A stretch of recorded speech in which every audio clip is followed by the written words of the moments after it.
Let's talk about the latest woke madness with Emma Trimble. She's a fellow at the New Culture Forum. Very good morning to you, Emma. Good to be with you, Julia. Thanks so much for joining. I want to talk first of all about this. I saw this yesterday and went, oh, for goodness sake.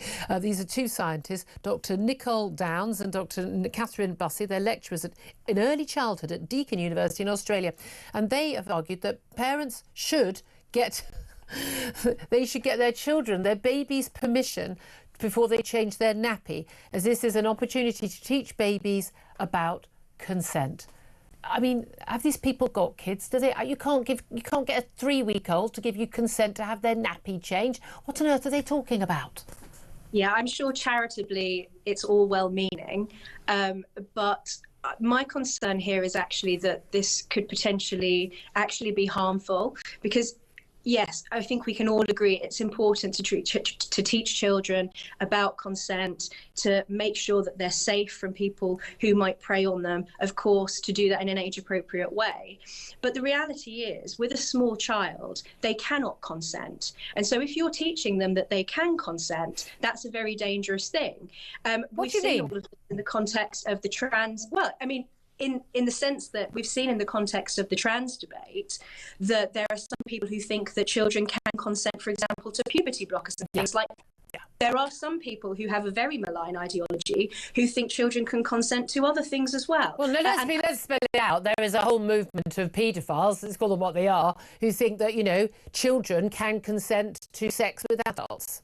Absolutely, and I'm sure that that is not, you know, what the people in this study are agreeing with. But it's starting going down a road. But again, it's this idea, this idea always that children somehow should be treated as if almost they're adults, as opposed to, but need protection, as opposed to they are the child of the parent, and the parent is going to, you know, I mean, of course you want to make nappy changing a fun experience. It doesn't have to be kids screaming. You just, you know, play a game, you could do something.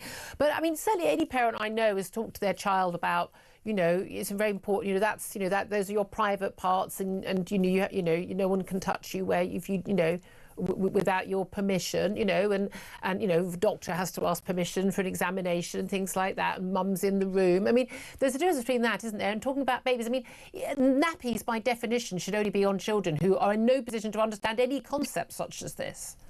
Absolutely, and I really think, I mean, it's obviously silly, but I really think, you know, like one of the things mentioned in the study was that you shouldn't distract your child when you're changing their nappy by giving them a rattle or something, or you know, something to entertain them, and instead you should try to give them a sense of agency to ask these people are insane. Whether or not they and it is insane, and I think actually what it is a confusion of the role of the proper relationship between a parent and child. It should be about trust. You shouldn't be teaching a small child or inadvertently teaching a small child that if they give their consent, then an adult can touch them. That is the wrong message to say. Yeah, it's weird. They've got it completely the wrong way. But again, I'd love to meet these people's kids. I'm telling you right now, they have tantrums in supermarkets and they walk on the table. I'm telling you that right now. I've met these people. I know these kinds of people, and their kids are all absolutely ghastly. I'm a 1950s mum, and I like my kid.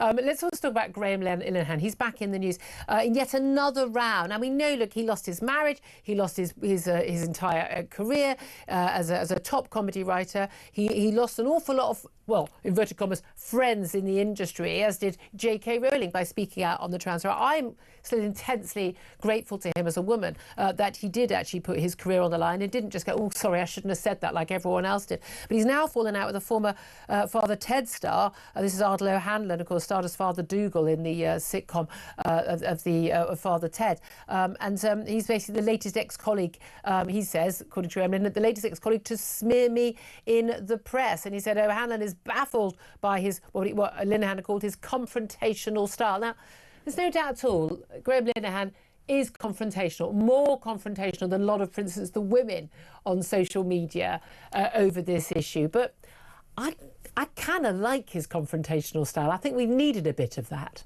Yeah, thank God that he is confrontational. Graham Linehan is a hero. He's done so much for women's rights and for protecting same-sex spaces. I honestly can't believe that no paper has run the headline, "I hear you're a sexist now, Father." This guy is so late to the game as well in trying to throw Graham Linehan under the bus. Too late. when you know, we've already seen that the case against him was thrown out, that he has become, yes, he's on the other side of cancellation. Yes, a lot of people, his friends, his family, whatever, have denounced him. But he's come out on the other side as a legend. So, you know, I think actually it's a positive sign that I think many people will look on this actor coming out and denouncing him in this way. Well, he didn't denounce him. I mean, he's in an interview with the Sunday Times, and Hanlon has said, I still got on great with everyone, though I haven't seen much of the show's creator, Graham Linehan. I'm baffled as to why he got involved in the culture wars. I feel sorry for him. He's entitled to his opinions, but the way he presented them made it confrontational. That's not really smearing him. That's, you know, that's a reasonable opinion for him to hold. But it's fascinating. He's baffled as to why he got involved in the, you know, culture wars. You know, I mean, it's like, well, why did he get involved in protecting women from having men walking into their toilets and their changing rooms? Well, because it was the right thing to do, Ardle. Yeah, someone lives in a bubble, clearly. If he can't understand, I think that's exactly the point. If anything, that makes the case that actually Graham was right to be so confrontational, because it needs to be hammered into the heads of people like him. Yeah, absolutely. Emma Trimble, thank you very much for the New Culture Forum.